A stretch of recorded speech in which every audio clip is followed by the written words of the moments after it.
Alright, so I think this is recording. Let's take a look here at number 6. We want to solve this radical equation. The first thing we're always going to look to see if the radical term is by itself, and in this case it is. And then we're going to square each side of the equation to get rid of the radical. So on the left-hand side, I see that radical, it's by itself.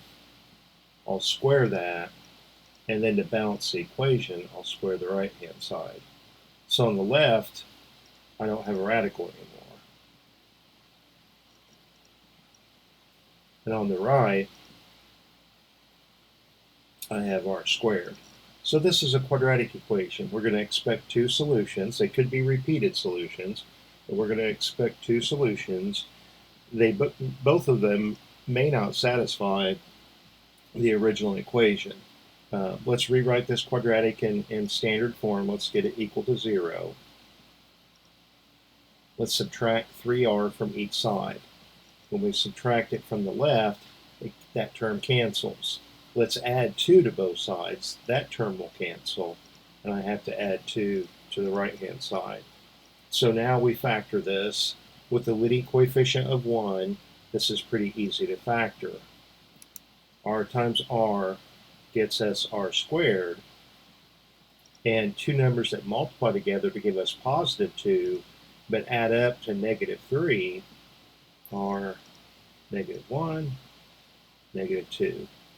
Alright, so when you multiply those together, you get positive 2, but when you add them together, you get negative 3.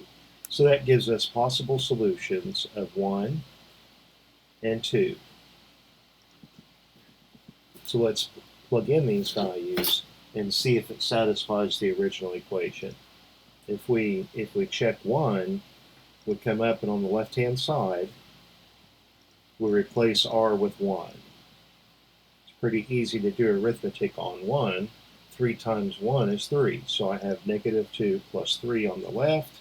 And the question is that going to equal 1? Because when I replace r with 1 on the right-hand side, I get just 1.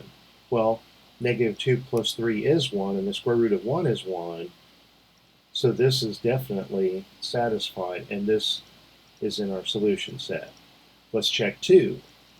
On the left-hand side, if we replace r with 2, we have negative 2 plus 3 times 2. And the question is, will that result in a 2? Because r is 2.